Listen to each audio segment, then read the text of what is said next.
Está con nosotros Pablo Gil. Pablo, ¿qué tal? Muy buenos días. Hola, buenos días, José, ¿cómo estás? Bueno, viene el inversor pensando a ver si a Donald Trump se le está poniendo cara de Hoover en ese movimiento de final de ciclo alcista que nos llevó a la Gran Depresión, o la de Nixon o la de Bush, tres otros republicanos que se encontraron todo maravillosamente, pero que dejaron esto patas arriba. ¿Se le pone cara a Trump de Hoover sobre todo por la vía tarifaria? Sí, yo la verdad es que tal vez el problema de Trump es comparar su primer mandato con su segundo mandato, ¿no? En el primer mandato tenía mucho que ganar, muy fácil de conseguir, por otro lado, y en este mandato le ha llegado la patata caliente, a mi parecer, ¿no? Y aunque va con esa mentalidad de esto es como un tablero de juego que es de mi propiedad y voy a poder hacer lo que quiera, luego habrá que ver las repercusiones económicas que eso pueda tener y viendo el momento dulce que se ha vivido en Estados Unidos antes de la llegada de Trump, pues podría ser un contraste muy feo, ¿no? Si de repente 2025, tal y como indican algunas de las últimas cifras económicas, empieza a desacelerarse, la inflación empieza otra vez a repuntar. A lo mejor en el plano geopolítico te empiezas a apuntar tantos, pero en el plano local, el doméstico, se te revelan las masas. Eh, ¿Crees que el aumento de aranceles va a tener a un año vista una fotografía complicada para el conjunto del mercado? Si cogemos el primer mandato, Trump llegó en el 16, no aplicó aranceles hacia el 17, pero antes del coronavirus, en el 19, ya teníamos una fotografía bastante complicada, ¿no? Sí, lo que pasa es que estaba muy concentrada en China, si no recuerdo mal, José. Es decir, había amenazado a mucha gente, pero luego la gran batalla comercial realmente la libró con China. Había algunos sectores como el aluminio y el acero donde Europa también la afectó, pero luego hubo exenciones que se fueron aplicando. Fue realmente con China donde hubo un pulso enorme. El famoso yo te impongo, tú haces la medida recíproca y así vamos escalando. Aquí lo que tal vez sea un poco diferente es que Donald Trump de momento apunta a cualquiera, ¿no? Empezar con sus propios socios comerciales como son México y Canadá es una muestra. Es una amenaza, no ha impuesto aranceles. Después tenemos la amenaza en abril sobre Europa. De nuevo vemos que el único arancel que se ha realmente empezado a cobrar es el del 10% en China. Y la gran pregunta es si esto va a ser una amenaza y cuánto más podrá ser efectiva una amenaza sin que haya una demostración de fuerza, porque si siempre amenaza y luego no acaba haciendo nada, probablemente los enemigos comerciales van a perderle el respeto, ¿no?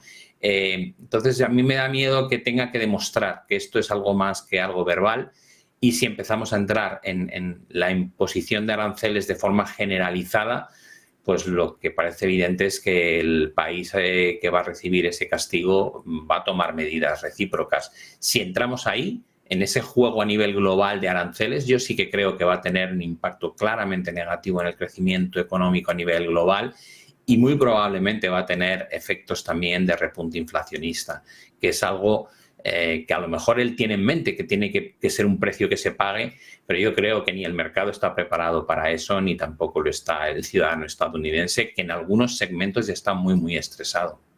¿Te preocupa el mercado de bonos? Y te digo, o te centro un poco lo que una parte de los inversores vienen diciendo, oiga, si se le ocurre finalmente, o si hacen lo que finalmente se le está ocurriendo, de hacer un swap en el mercado de deuda y convertirla en perpetua, ¿qué valor tiene un bono a 10 años y un valor a 2 años? Porque le estaría quitando parte, sobre todo, de la rentabilidad en el corto o medio plazo que tiene ese bono.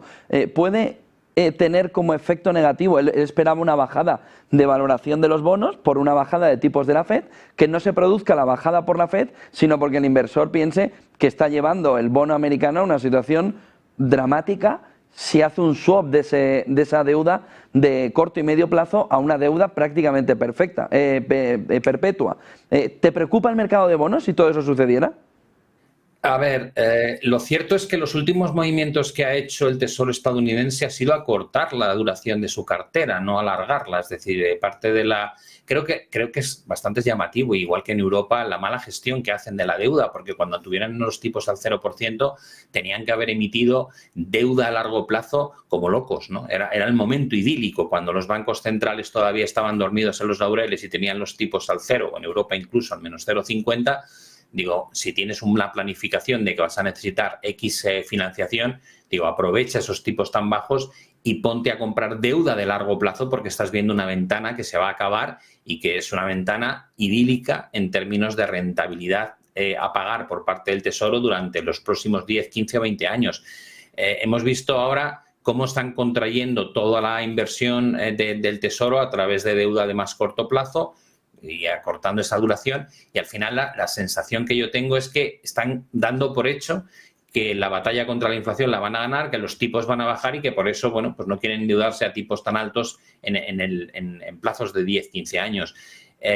Si de repente empiezas a juguetear con la idea de una deuda perpetua donde pierdes el punto bueno del vencimiento del bono como una garantía de devolución de principal, pues evidentemente cambian las reglas del juego. De facto, estamos viviendo en un concepto de casi deuda perpetua porque no vemos ningún tipo de restricción fiscal por parte de los gobiernos, sino simplemente una renovación continua de una cantidad de deuda cada vez mayor y de un coste de pago de intereses que cada vez empieza a ser una partida más grande dentro de los presupuestos de Estados Unidos. Pero yo creo que atreverse a trabajar con el concepto de perpetuo es algo que no van a querer hacer, por lo que tú dices, porque tiene unas implicaciones muy, muy fuertes respecto a qué hacen los inversores en los bonos.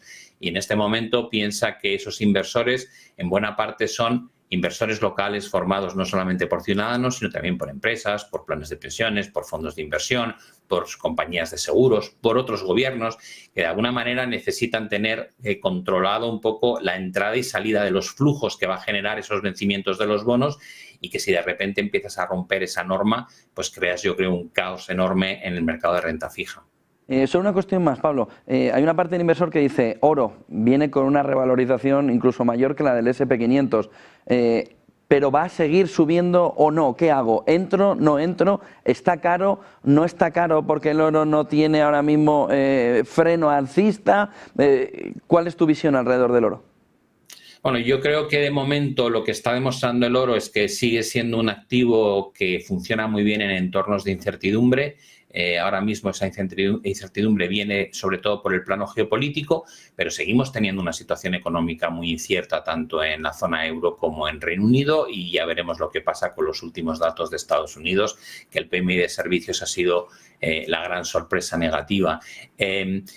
El momento ideal de comprar el oro es cuando normalmente la gente no habla de invertir en oro, ¿no? Lo vimos en 2021, donde básicamente estábamos todos disfrutando de la gran subida que estaba teniendo lugar en la renta variable, y el oro pues no parecía el momento de que fuese el activo que querías tener en tu cartera.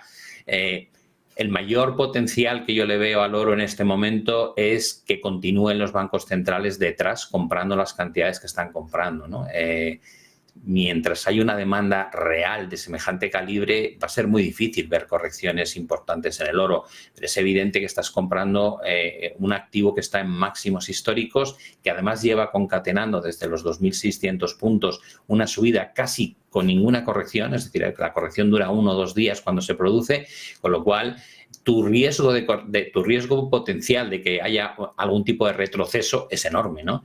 Entonces, para aquellos inversores que hablan de largo plazo, yo creo que la decisión que tienen que tener es, debes tener un porcentaje de tu dinero en oro, porque el valor del dinero fiat se deprecia de forma continuada, y eso es una realidad que llevamos viendo desde hace décadas y décadas, con lo cual es una alternativa a tener en lugar de euros, dólares, yenes, libras o cualquier otra moneda. Desde el punto de vista de trading, creo que no es un momento adecuado, evidentemente. Creo que el riesgo que asumes ahora mismo no compensa el potencial que hay. Deberías esperar algún tipo de retroceso, y además un retroceso significativo, para que realmente fuese un momento bueno para empezar a especular con el oro. Gracias, Pablo Gil. Buen día y buen negocio, y un fuerte abrazo. Que vaya bien.